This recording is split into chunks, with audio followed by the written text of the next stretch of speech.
नमस्कार मित्रांनो, मी मराठी माणूस प्रदीप. अण्णामलाई आपल्या तामिळनाडूचे त्यांनी भारतीय जनता पार्टीचा राजीनामा दिलाय आणि अनेक लोक संभ्रमामध्ये आहेत की साऊथ मध्ये जर व्यवस्थित पाहायला गेलं तर अण्णामलाई एक फार मोठा चेहरा आहे भारतीय जनता पार्टीचा आणि त्यांचं असं निघून जाणं अचानकपणे आणि अचानकपणे रिझाईन देणं या सगळ्या गोष्टी कुठे ना कुठेतरी भारतीय जनता पार्टीला तोट्याच्या आहेत. कारण जर अण्णामलाईंचा चेहरा सोडला तर साऊथ मध्ये भारतीय जनता पार्टी कोणाच्या नावाखाली ताकद दाखवणार ही सगळ्यात महत्वाची गोष्ट असताना अण्णामलाईंचं असं निघून जाणं अनेक जण प्रश्न उपस्थित करतात. बरं, अण्णामलाई अमित शहाना जाऊन भेटले देखील दिल्लीमध्ये, तिथे देखील त्यांची चर्चा झाली. त्याच्यानंतर इथे येऊन त्यांनी राजीनामा दिला आणि राजीनामा देऊन त्यांनी नवीन स्वतःचा एक पक्ष किंवा पार्टी फाउंडेशन स्थापन केलं, ज्याच्या अंतर्गत येणाऱ्या काळामध्ये अण्णामलाई स्वतःचा पक्ष काढून तामिळनाडूच्या राजकारणामध्ये इलेक्शन्स आणि निवडणुका या सगळ्या गोष्टी लढतील. त्या पक्षाचं नाव आहे काय, वी द लीडर्स असं आहे आणि त्यांच्या तामिळनाडू भाषेमध्ये काहीतरी अशा पद्धतीचं नाव आहे. आणि या सगळ्या गोष्टी होत असताना एक 7 ते 8 तासामध्ये एक नाही म्हटलं तरी 7.5-8 लाख लोक या सगळ्या फाउंडेशनला या सगळ्या पक्षाला जोडले गेलेत.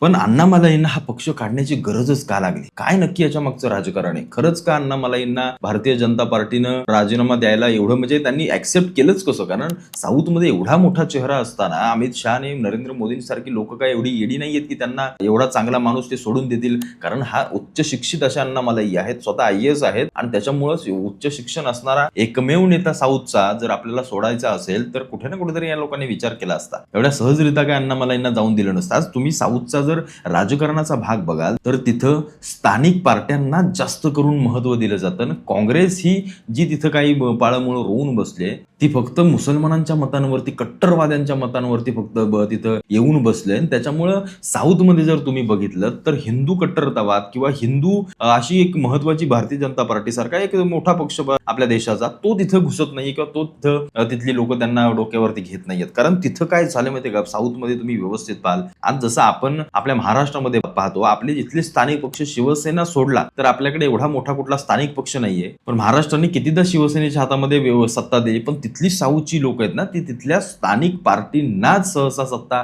हातामध्ये देतात. तुम्ही आता तो थलपती विजय पाहिला असेल, कुठला राजकारणाचा अनुभव नाही, कुठली संघटना नाही, कुठली बांधणी नाही, तरी पण आल्या डायरेक्ट संपूर्ण राज्याची सत्ता त्यांच्या हातामध्ये देणं हे मोठं एक चमत्कारिक गोष्ट ही सगळी. तुम्ही तामिळनाडू घ्या, आंध्र प्रदेश घ्या, खाली कर्नाटक घ्या, केरळ घ्या, ही सगळी जी काही साऊथची राज्य आहेत इथं स्थानिक पार्ट्याच चालतात. आणि स्थानिक पार्ट्या याच्यामुळे चालतात कारण हे सगळे साऊथवाली लोक हे सहसा हिंदी विरोधी किंवा हिंदी विरोधी म्हणता येणार नाहीये, ते त्यांच्या भाषांवरती, ते त्यांच्या तिथल्या स्थानिक संस्कृतीवरती अडून असतात. त्यामुळे ही लोक बाहेरच्या लोकांना सहसा आपलंसं करत नाहीत. भारतीय जनता पार्टीने फार फार मोठी ताकद साऊथमध्ये खाली लावली, पण काहीही तिथं होऊ शकलं नाही त्यांच्या हाताने. किंवा तिथल्या लोकांनी भारतीय जनता पार्टीला एवढंसं आपल्या असं केलेलं दिसत नाहीये. कारण फार फार कमी सीट्स आणि फार कमी सगळी लोक निवडून कुठे ना कुठेतरी वरती आपल्या देशामध्ये गेलेली आहेत. जे काही खासदार असतील, तुमचे आमदार असतील राज्यामध्ये देखील आणि वरती केंद्रामध्ये देखील. मग या वेळेला नक्की करायचं काय? भारतीय जनता पार्टीला जर भारतीय जनता पार्टीच्या नावाने जर तिथं मतदान होणार नसेल तर मग म्हणूनच अण्णामलाईंचा राजीनामा घेतला का, असा एक साधा प्रश्न आपल्या सर्वांच्या मनामध्ये येतो किंवा अनेक जण सगळे असेच म्हणतात. कारण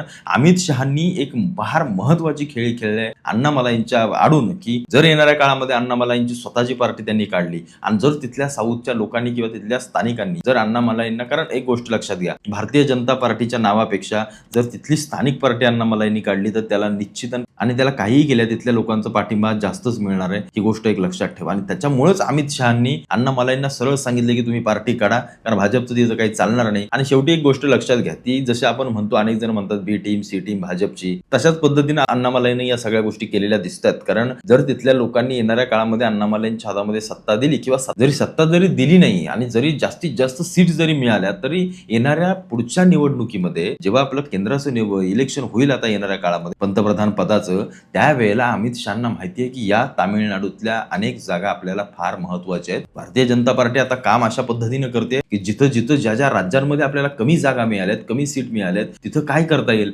मग अशा पद्धतीची सगळ्यात मोठी खेळी अमित शहांनी खेळली आणि ती अगदी योग्य खेळले. ते ज्या प्रकारे विचार करतायत ना, तो त्यांचा विचार अत्यंत योग्य आहे. कारण जर तिथल्या स्थानिकांनी बाहेरच्या मोठ्या पार्ट्यांना किंवा केंद्रातल्या किंवा देशभरातल्या मोठ्या मोठ्या पार्ट्यांना जर ते नाकारत असतील आणि तिथल्या स्थानिकांना जर जवळ करत असतील तर अमित शहाची ही खेळी करणं अत्यंत योग्य असं मला वाटतं. कारण जर साऊथचा हिंदुत्ववादी चेहरा जसे टी राजा आहेत, अण्णामलाई आहेत, या जर सगळ्या लोकांना साऊथच्या तिथल्या स्थानिक पक्षांमध्ये जर हिंदुत्ववादी चेहरा जसा आपला शिवसेनेचे बाळासाहेब ठाकरे होते, भारतीय जनता पार्टीने त्यांना नेहमी आपल्या सोबत ठेवलं. सध्या शिवसेनेचे एकनाथ शिंदे असतील किंवा ही जी सगळी लोक आहेत जी हिंदुत्ववादी आहेत पण हे छोट्या छोट्या प्रादेशिक पक्षांमध्ये आहेत, त्यांना भारतीय जनता पार्टी आपल्या सोबत ठेवते. अशाच पद्धतीची खेळी अण्णामलाईंसोबत अमित शहानी, नरेंद्र मोदींनी केले आणि सगळ्यात महत्वाची योग्य त्यांनी या सगळ्या स्ट्रॅटेजी चालवल्यात. कारण एक गोष्ट लक्षात घ्या, साऊथमध्ये काय सगळे सेक्युलरवादी नाही आहेत. सगळ्यात जास्त कट्टर हिंदुत्ववादी लोक देखील साऊथमध्ये आहेत. पण त्यांची एक गोष्ट असते, कारण ते तिथल्या स्थानिक प्रादेशिक संस्कृतीवर, भाषांवरती, या सगळ्या गोष्टींवरती अडून असतात.